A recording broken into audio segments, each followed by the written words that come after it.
everybody, this is Jay the Nerd here. Make sure you hit the subscribe button down below to get all the nerdy content you ever need every Wednesday and Saturday. Today, we're back with our rezero reviews. Last week I had to skip because it was just an exhausting week for me. So today I'm going to be talking about two episodes. Season 2, episode 11 and 12. Again, obviously, there will be spoilers in this review, so keep that in mind if you watch the video. Okay, so last week's episode was crazy, and this week's episode was crazy. It's just a whole lot of crazy. But basically last week, a bunch of people died. Ram, and probably Rem, and Otto, and Garfield, and Beatrice, and literally everybody freaking died. And we had a really sad moment where Beatrice was basically begging Subaru to kill her because she was miserable in her contract and just sitting around and waiting for it to be over and waiting for that person, whoever it was, to set her free. And it was just a really sad moment, and I thought that this season has done a really good job at showing the friendship between Subaru and Beatrice, because, like, it was cute and funny last season, but this really shows you how much Subaru really cares about literally everybody in this world and in his life here, including Beatrice, and that she kind of cares for him too, even though she doesn't want to admit it. So this season has done a really good job, I think, developing the Beatrice and Subaru relationship really well. Yeah, basically last week's episode, a lot of people died. And then Roswaal basically was like, yeah, I know that you can loop. I know that you can return by death. I know what's going on. I know you've been starting over. And Roswaal believes that when Subaru starts over, he leaves behind a past version of himself and, like, basically leaves behind the world where he is dead and all those things have gone wrong, and just creates a bunch of timelines every time he does it, which is interesting. We learned in this current episode from this week that from Echidna, where she basically said that the only person that knows if that is true or not is Satella, because she's the one who gave Return by Death to Subaru, so she's the only one that actually knows if that is true. He had to do a trial, which is the second trial, where he had to face his present, just like in the first one he had to face his past, and it's basically showing all these times where he's died and left behind his dead body and all of his dead friends and his friends to be miserable and sad over his death, and just and he had to face that.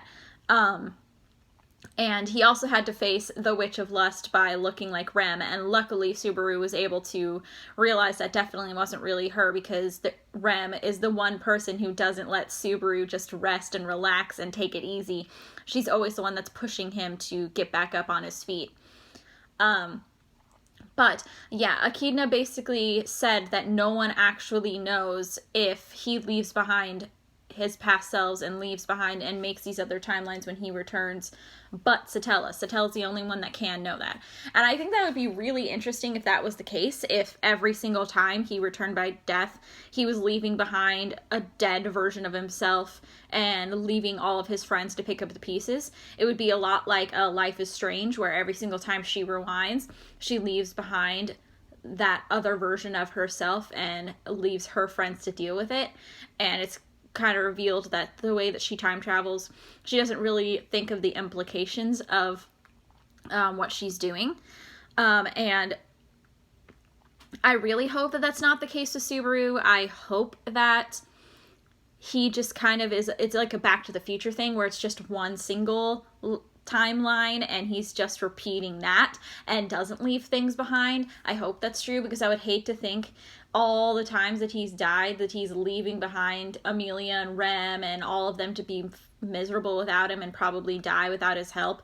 I really hope that that's not true. But hopefully Satella will let us in on that next episode, because she showed up at the end of this week's episode. And we also found out basically, we pretty much knew this, that Echidna had selfish intentions because she is, you know, the Witch of Greed. But because I really fucking loved her, I was really hoping that was not the case, and maybe Subaru was going to lead her down a better path, but, you know, that obviously wasn't the case. And it also, while it was breaking the audience's heart, it was breaking Subaru's heart too, because he realized what she was doing and how she doesn't understand human emotion and she only thinks about herself.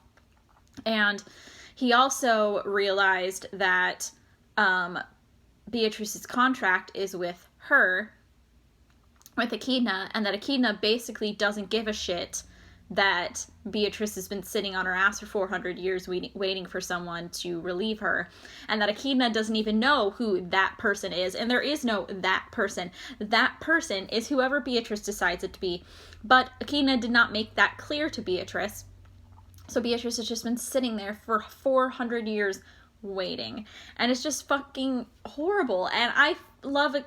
I always thought Echidna was best girl, and I loved her a lot, but her treating Beatrice like that,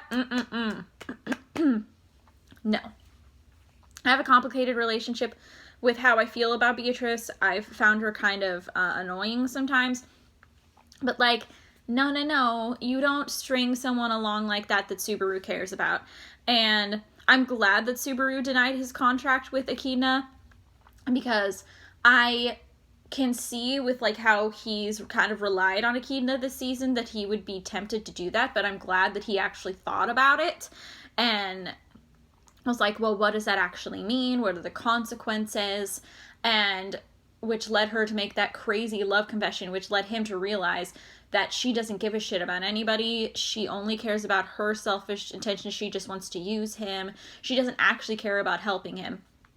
And I'm just really glad, because Subaru is the kind of person to kind of jump to things automatically that he thinks that will help him. And I'm glad that Subaru has grown so much this season to not just automatically agree to be Echidna's bitch, essentially. I'm glad that he thought things through. I think that Subaru really has grown so much this season. In the first season, he was kind of an immature boy who all he really thought about was Amelia at the end. But now I feel like this season he's really grown, and he cares about everybody and wants everybody to be safe and happy, including Beatrice, who he doesn't always get along with. And I'm just really proud of him and how much he has grown, and that definitely showed a lot in his confronting his past episode with his parents and everything. But they've done such a good job with his character development this season. I'm just really happy with it. Character development is a really important thing for me. Like, when it comes to things I enjoy, I care a lot about the characters and don't want to watch something unless there's really great characters with great character development, and they've done a really good job with that. And Amelia's character development is something else too. Which the last week's episode, she basically became so desperate and alone and scared that she like confessed her love to Subaru, and even Subaru was like, the fuck? That's not Amelia. And Roswell said something about how he wants Amelia to get to that point where she's so desperate and alone that she clings to Subaru. I might have missed something. I wasn't entirely clear on why he wants that. Maybe they didn't really delve into that. So that'll be an interesting thing to explore, exactly what Roswell means by that. I'm excited for Subaru and Roswell to have another conversation. Basically, after he denies the contract, Satella shows up and the episode ends, and I'm really excited to see what happens next week. I think next week is the, halfway point, mid-season finale kind of thing. And then I don't think we get more, like the second half, until January, which sucks, but I'll have to think of something else to do every Wednesday. But these last 2 episodes were crazy, and I will see you on Saturday for my monthly favorites video. Bye!